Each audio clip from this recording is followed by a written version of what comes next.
Trump has won the majority in the White House, and Republicans are set to win the majority in the Senate and potentially even the House. This will come with a massive change in U.S. foreign policy, and of course Ukraine is going to be at the center of that for the next 4 years. Now, the war in Ukraine has been going on for almost 3 years now, and this has become a big subject in the election, at least whenever it comes to foreign policy. And Trump has previously stated that he was going to end the war before he even reached inauguration. Now, we're going to talk about this subject as if he's not going to do that because, frankly, I'm not quite sure how he's going to do that. Let's talk about what Trump's victory will mean for the war in Ukraine and for Ukraine moving forward after Inauguration Day, should the war continue past that point. Believe it or not, reaching peace in this conflict will be a lot harder than it sounds, and it's not like really either side or even the United States can snap its finger and make peace happen. Now, the assumption on Trump with Ukraine has been that a Trump victory would mean less aid for Ukraine and that even Ukraine would be on its own for the rest of the war. This stems from statements not only by Trump, but also by his running mate, Vice President J.D. Vance,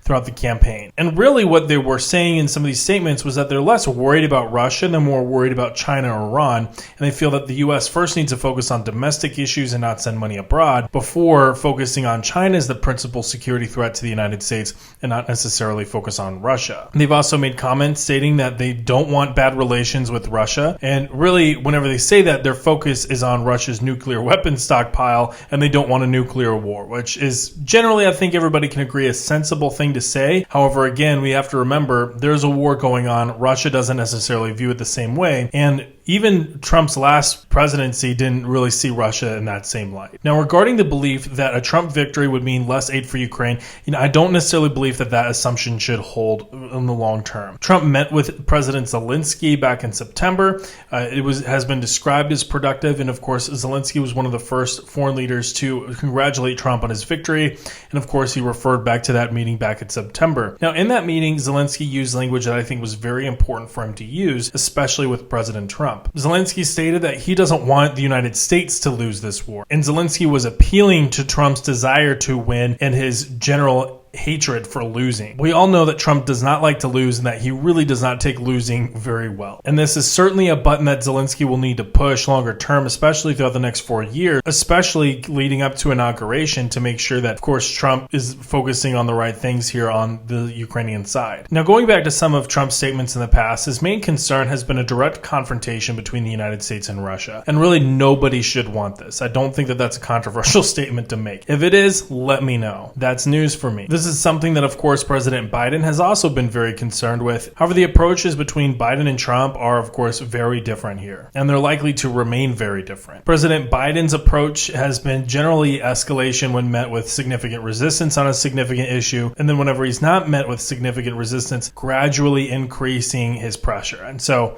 whenever we look at U.S. aid to Ukraine as an example of this, there are some areas where the U.S. has really had a hard line and they have not pushed further, like allowing long-range fires into Russia.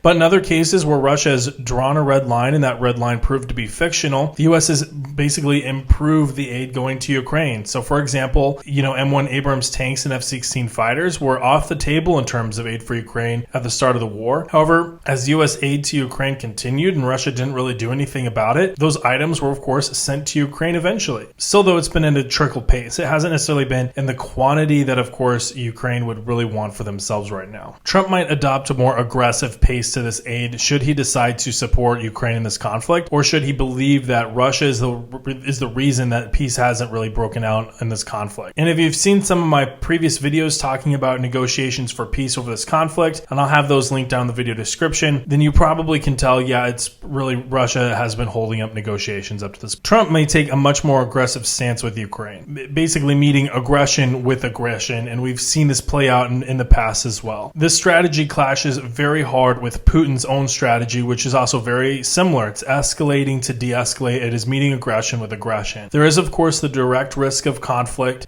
but we need to consider two things in this matter: capability and capacity. The United States has the capability to go to war with Russia. We have a very large military. We have a very robust force posture in Europe. NATO, of course, in Eastern Europe has prepared for a conflict with Russia since really the beginning of the Cold War. So there is the capability to go to war with Russia. Russia and succeed. The capacity to go to war with Russia also exists within the United States. Politically, there might be some controversy, especially with some members of the Republican Party who have taken a softer stance on Russia and a harder stance on Ukraine. However, I think the American people are exhausted from war. However, that being said, if it came to it and we had to basically throw down and go to war briefly with Russia, in a limited capacity in Europe, that might be, again, for a limited time, something that the U.S. has the political capacity to do. Economically and militarily, we have the same capacity to do so. This is a fact that Trump can use when negotiating with Putin. Russia does not have the capability nor the capacity to go to war with the United States or NATO. They're bogged down in Ukraine. They've suffered some tremendous losses in this conflict. They're relying on their allies for support. And should the U.S. push them into conflict directly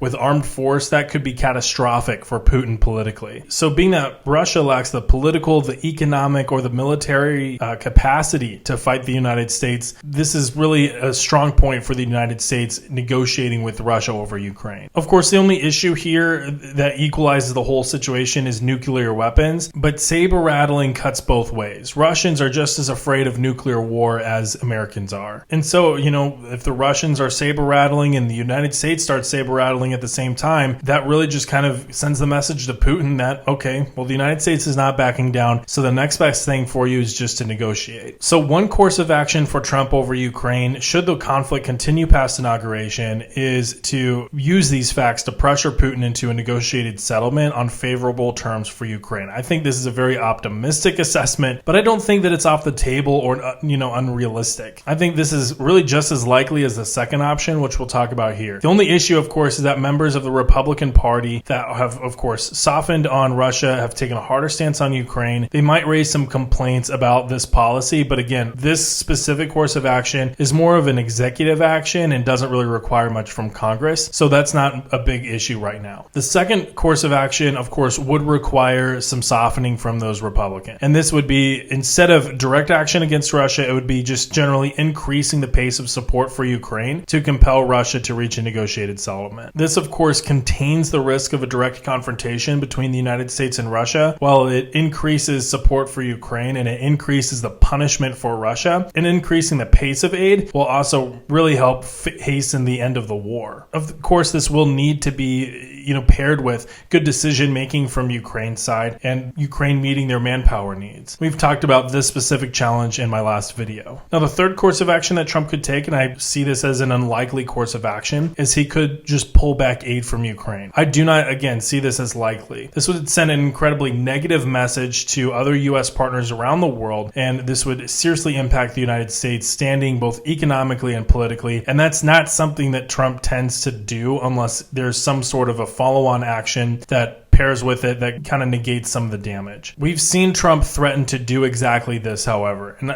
I've interpreted this as he's trying to shake European capitals into taking this matter seriously themselves and increasing their defense industries. And even with his winning the election, we've already seen a lot of voices from Europe calling for a revitalization of Europe's defense industry and basically describing that Europe might be on its own and they should not be expecting the cavalry to be coming from the United States anytime soon. And this, I think, is what Trump really wanted in the first place, was a more independent and autonomous Europe that didn't necessarily rely on U.S. security, but could better supplement and augment U.S. forces in Europe should a conflict emerge. And to me, this is very similar to a business negotiation where you're postured to leave the table, you voice that you're ready to leave the negotiation, and that's really just to shake your, whoever you're negotiating with to come back and to soften on some of the stances that they've taken. I think that that's a similar tactic that he's employing here, and that is really being manifested in the aid to Ukraine. Basically saying the U.S. is going to stop sending aid to Ukraine, so if you're a European country and this really matters to you, you should increase the aid yourself. Not necessarily to say that U.S. aid is going away, but saying that it could, and if that happens, you're going to be in a lot of trouble if you haven't taken care of matters yourself. Now, overall, we're going to have to wait and see what happens. I think it's pretty clear that this is not a result that Europe had really anticipated. We've seen some Russian outlets basically describe that this isn't necessarily the win for Russia that a lot of people have billed it as. Again, remember that Trump can be both volatile, but he can also turn and get aggressive very quickly. And he might get aggressive on Russia very quickly if he feels that Russia's not cooperating over Ukraine, and he feels like they're not being fair over Ukraine and providing a peace agreement that favors the United States. So overall, we're just going to have to wait and see what happens. But with all that, I want to know what your thoughts are. Let me know your thoughts down in the comments. Of course, this is a dramatic change, but I want to know what you're thinking here. So leave that comment down below. Let's keep this conversation going. Like this video if you found it helpful or informative, and subscribe for more analysis on the war in Ukraine and other conflicts as we hit them. With all that, I'll see you all next time. Later.